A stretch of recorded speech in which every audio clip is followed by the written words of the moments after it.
नमस्कार, मैं डॉक्टर लेखा सोनी, आयु लेखा में आप सभी का स्वागत है। तो आज इस वीडियो में मैं आपसे बात करने जा रही हूँ म्यूकोरमाइकोसिस के बारे में। इसके क्या क्या कारण होते हैं और किस तरह से इस फंगल से बचा जा सकता है। म्यूकोरमाइकोसिस एक फंगल डिसीज़ है और इसे ब्लैक फंगस के नाम से जाना जा रहा है।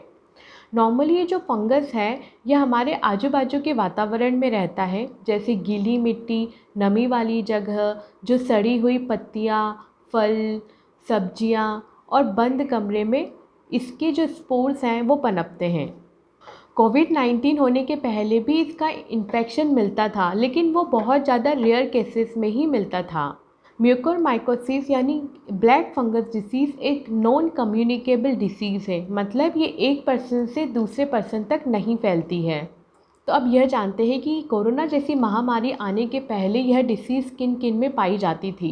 तो ऐसे लोग जिनकी डायबिटीज़ बहुत ज़्यादा होती थी, जिनको ऑर्गन ट्रांसप्लांट या फिर लिवर ट्रांसप्लांट किया गया है, या फिर जिनकी न्यूट्रोपीनिया यानी कि जो WBC है, ऐसी सेल्स शरीर के अंदर जो बैक्टीरिया या वायरस से लड़ती है, उनके कम हो जाने के कारण, या फिर जिनकी कीमोथेरेपी चल रही होती है, उन लोगों को इस डिसीज़ होने के चांसेस बहुत ज़्यादा रहते थे। तो अब जानते हैं कि कोरोना जैसी महामारी में क्यों म्यूकोरमाइकोसिस के केसेस इतने ज़्यादा बढ़ रहे हैं।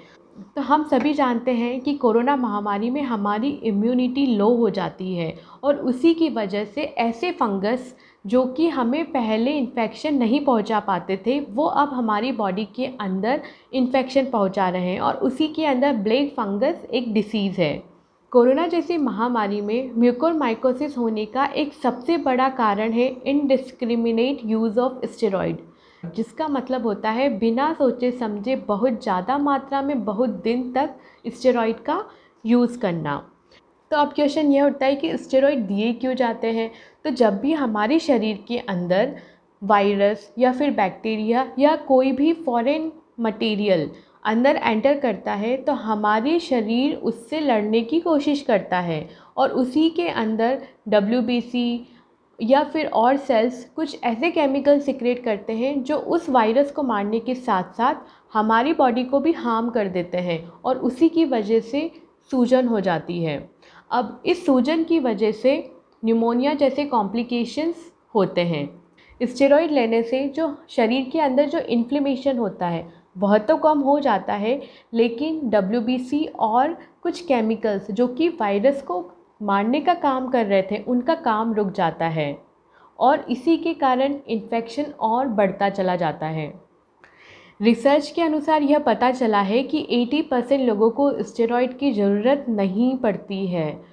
संक्रमण होने के 6 दिन तक स्टेरॉइड का प्रयोग नहीं करना चाहिए। स्टेरॉइड का प्रयोग सिर्फ डॉक्टर की कंसल्टेंसी के अंडर ही करना चाहिए। स्टेरॉइड के बाद जो दूसरा कारण है वह है डायबिटीज़ यानी कि मधुमेह। ग्लूकोज का खून में ज़्यादा होना मतलब हमारे घर में आए हुए दुश्मन को खाना खिलाने के समान है। इसीलिए पोस्ट कोविड पेशेंट या फिर एक नॉर्मल इंसान भी अपने ब्लड ग्लूकोज का ध्यान रखें। शुगर की नॉर्मल लेवल ब्लैक फंगस की होने की पॉसिबिलिटी को बहुत कम कर देता है। आपकी शुगर कंट्रोल नहीं हो रही है तो एलोपैथिक ट्रीटमेंट के साथ भी आप आयुर्वेदिक ट्रीटमेंट साथ में चला सकते हैं।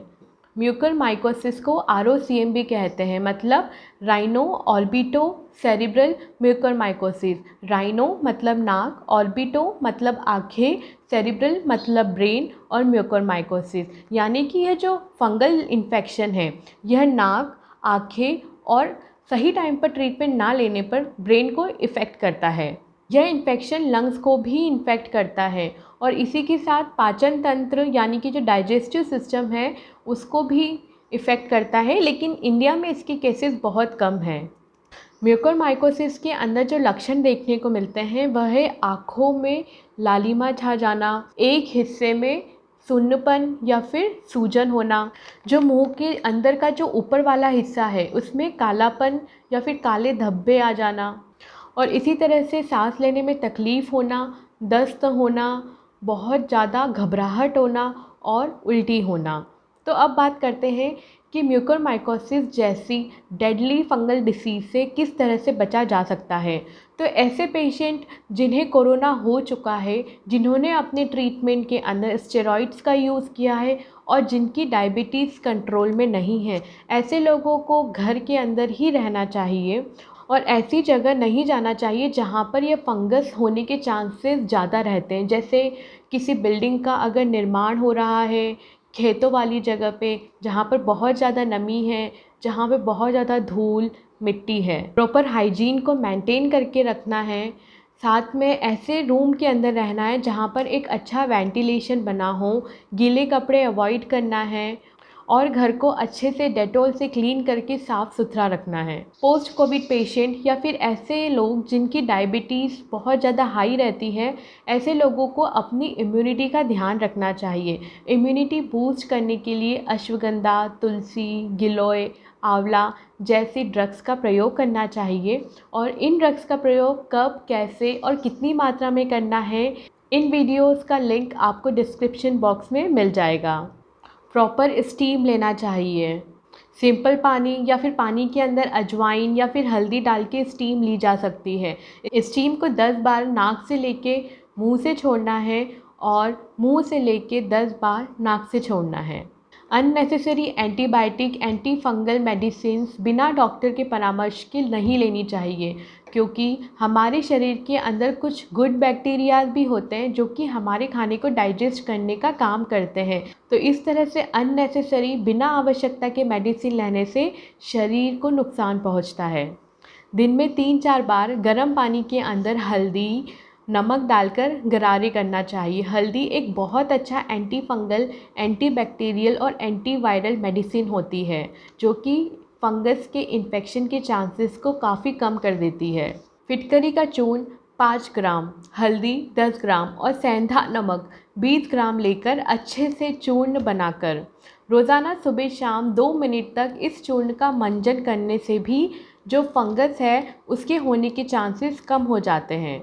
यह सब प्रिवेंटिव मेजर्स हैं, मतलब आपको फंगल डिसीज़ होने से बचाएंगे, लेकिन यह फंगल डिसीज़ का ट्रीटमेंट नहीं है। इसलिए पहले बताए गए सिम्टम्स में से अगर कुछ भी लक्षण आपको अपने शरीर में मिलता है तो जल्दी से अपने डॉक्टर से कंसल्ट कीजिए और जल्दी से जल्दी इसका ट्रीटमेंट लीजिए। आई होप यह वीडियो आपके लिए बेनिफिशियल रहा होगा। इसे मैक्सिमम लोगों तक ज़रूर शेयर करें। चैनल को सब्सक्राइब नहीं किया है तो सब्सक्राइब कर बेल आइकन को हिट करें।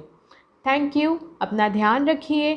2 गज की दूरी, मास्क है ज़रूरी। अगर रहना चाहते हैं हेल्दी तो आयुर्वेद को अपनाना है ज़रूरी। Thank you.